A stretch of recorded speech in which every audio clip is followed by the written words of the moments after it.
Nous sommes 8 personnes à travailler à temps plein au service de la restauration. Des restauratrices et des techniciennes en restauration et en conservation préventive. On est organisé en 3 pôles, la peinture et les cadres, les arts graphiques et photographiques et les objets 3 dimensions qui regroupent un peu tout le reste de la collection. La collection du musée, ce sont environ 47 000 objets qui pour la plupart sont en réserve, mais on a 5 pavillons d'exposition et à peu près 50 000 mètres carrés de surface. On est responsable de l'entretien et des traitements de conservation et de restauration des collections, mais aussi on est associé à tous les processus du musée qui touchent de près les collections. Les acquisitions, les prêts, les rotations, la préparation des expositions, le montage et le démontage des expositions, etc. En ce moment, je prépare cette peinture pour un prêt. C'est une peinture de l'artiste canadien Tom Dean, créée en 1969.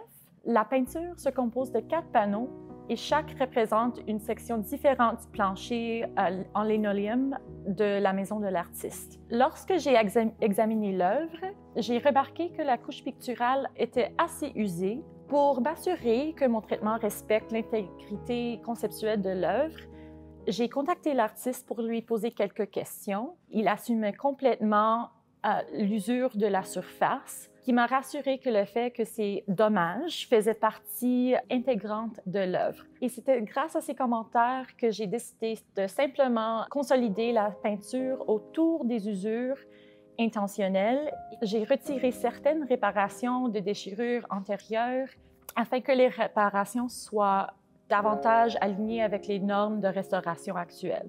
Ce traitement montre bien comment l'implication de l'artiste peut être essentielle pour la prise de décision, surtout lorsqu'il partage si généreusement ses informations et est si ouvert à notre travail et notre processus de restauration.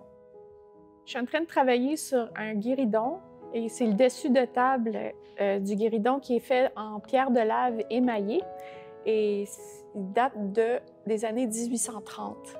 Nathalie a fait le travail sur le dessus, mais moi, je suis en train de travailler la dorure. Normalement, je travaille les encadrements, mais je donne un coup de main pour restaurer le pourtour, qui était à l'origine doré à l'eau et a été recouvert de bronzine, une peinture avec de la poudre de bronze qui a terni et qui était appliquée de façon grossière. Alors, j'ai tout enlevé et fait des bouchages, et là, je suis en train de compléter la dorure sur le tour. Il va y avoir un nettoyage des surplus de dorure sur le dessus.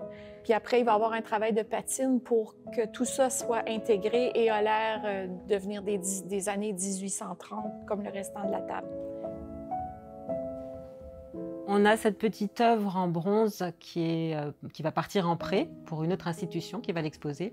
Et Anna va s'occuper de faire une boîte de protection pour le transport. Donc, ce que j'ai prévu pour la sécurisation de l'œuvre dans la boîte, c'est de venir tailler cette mousse en respectant la circonférence de l'œuvre ici. Puis, je vais aussi venir refaire la courbe ici. Donc, ça va me permettre de venir sécuriser l'œuvre latéralement, mais aussi l'empêcher de monter dans la boîte.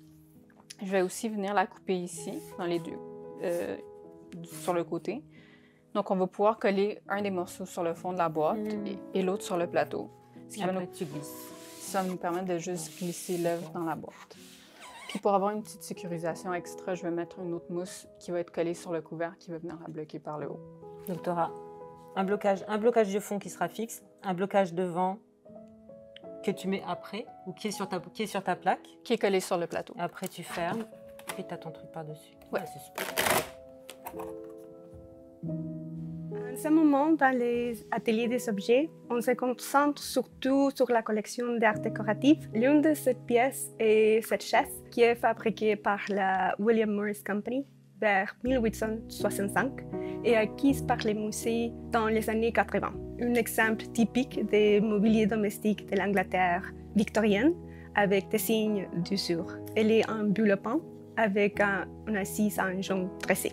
Les restaurateurs de l'époque ont effectué quelques travaux de stabilisation. Aujourd'hui, nous nous concentrons sur des traitements plus esthétiques. Notre objectif pour les traitements, c'est de redonner à la chaise un aspect plus cohérent, tout en préservant les traces de son usage. J'ai prévu d'utiliser 2 matériaux en particulier. Le premier est papier de Japon, qu'on le peut teinter à l'acrylique et puis manipuler pour qu'elle ressemble plus à du jonc. Et le deuxième matériau est la raffia. Il s'agit des feuilles de palmiers séchées que j'ai trouvées dans un magasin d'art. Je suis convaincue qu'on peut tordre, rassembler et teinter les fibres de raffia pour qu'elles fondent parfaitement avec le matériel d'origine.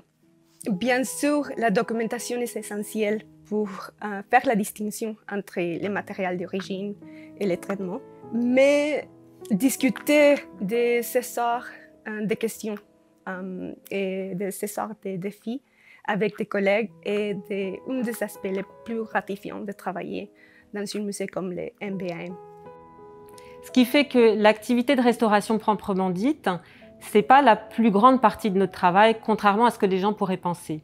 Mais l'avantage de travailler dans un musée, c'est qu'on a une vue globale des enjeux de conservation et on a la possibilité de faire un suivi sur le long terme de ce qui se passe au niveau des collections.